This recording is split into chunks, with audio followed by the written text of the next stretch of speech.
নমস্কাৰ, মই হিমজিত আৰু সকলোকে গুড মৰ্ণিং জনাইছোঁ। আৰু এতিয়া মই গৈ আছোঁ পাহাৰত মানে ৰবৰ কাটিবলৈ কাৰণে গৈ আছোঁ। এনেইতো আমি মানে ৰাতিপুৱাতে যাওঁ 4টা বজাত, আৰু এতিয়া সময় হৈছে 8টা। যিহেতু মানে ৰাতিপুৱা পানী পৰি আছিল সেইকাৰণে মানে এতিয়া দেৰিকৈ গৈ আছোঁ। বাকী কোনে তাতে কি হয় কেনেকৈ হয় আপোনালোকক ভালকৈ দেখুৱাবলৈ চেষ্টা কৰিম। বাছ আপোনালোকে ভিডিঅ'টো শেষলৈকে চাই থাকক।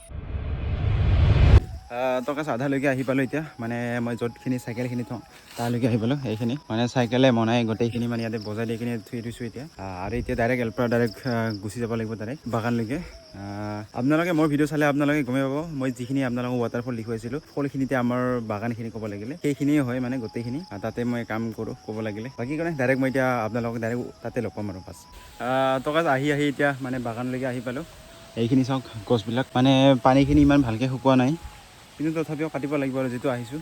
এইখন চাওক মানে বেলেগে কাটিছে, এইখন চাওক লিক হৈছে মানে বেলেগেদিহে পৰি যাই আছে এতিয়া।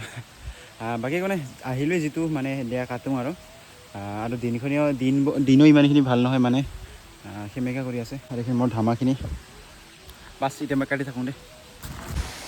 টকা ৰবৰখিনি কটা হ'ল মোৰ, আৰু মানে গোটেইখিনি নাকাটিলোঁ আৰু মানে অলপমান ওপৰত আছিলে, ওপৰৰখিনি নাকাটিলোঁ আৰু যিহেতু মানে বহুত সময় হৈ গ'ল আৰু মানে বতৰখিনিও ইমান ভাল নহয়।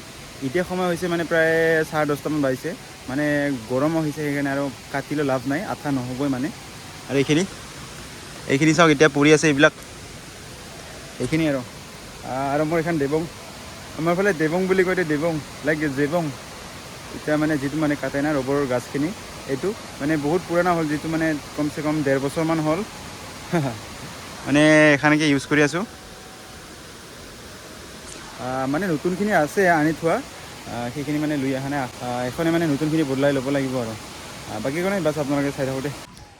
টকা আঠা কাটি কিনে অলপ টাইম ৰখিলোঁ, আৰু ৰখাৰ পিছত মানে বতৰখিনি ভাল নহয় সেইকাৰণে মানে তুলিব আহিলোঁ।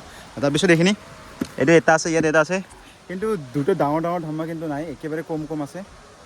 মানে অলপখিনি আছে আৰু যিখিনি আছে আৰু বাকী একো নাই। এতিয়া মই ডাইৰেক্ট ঘৰত যাই থাকোঁ। লবৰখিনি কাটি আহি আৰু এতিয়া মই ফিল্ডলৈ বুলি গৈ আছোঁ, জোতা গোটেইখিনি লৈ কিনে আৰু এতিয়া গৈ আছোঁ। বাকী একো নাই, বাছ আপোনালোকে চাই থাকক দেই। টকা এতিয়া মই ৰানিং কৰিব আহিলোঁ, আৰু আজি মানে ফিল্ডত কোনো নাই, অকলে হৈ আছোঁ এতিয়া। এতিয়া সময় হৈছে প্ৰায় 4টা মানে সময় হৈছে মানে PM। এইখিনি জোতা বুটখিনি পিন্ধি ল'লোঁ। বাকী একো নাই, বাছ মই এতিয়া ৰানিং কৰোঁ দেই। আৰু বহু সময়ৰ অন্তত মানে 10 পাকমান ৰানিং কৰিলোঁ। তাৰপিছত আমাৰ ছোৱালীবিলাকো আহি পালে। মোৰখিনিতো ৰানিং কৰা হ'ল, আৰু আমাৰ এখন দিনখন চাওক একেবাৰে ক'লা পৰিলে। আৰু এতিয়া মই ডাইৰেক্ট ঘৰত গৈ থাকোঁ দেই।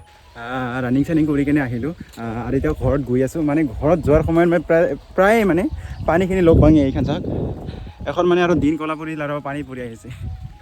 A few moments later. টকা এতিয়া ৰানিং চানিং কৰি কিনে আৰু এতিয়া মই মানে অলপমান ফুৰিবৰ কাৰণে আহিলোঁ আমাৰ লগৰ কেইজনৰ লগত। আমাৰ লগৰ কেইজনমান দোকানত গুচি গ'ল, তাহাঁতে কিবা বস্তু লাগে বোলে সেইকাৰণে। আৰু আজিৰ দিনটো মানে ইফাল সিফাল হৈ গ'ল। বাকী একো নাই, এইটো আচলতে মোৰ সৰু এটা আপডেট ভিডিঅ'। আকৌ ভিডিঅ'ৰ বাবে জয় হিন্দ, জয় অসম।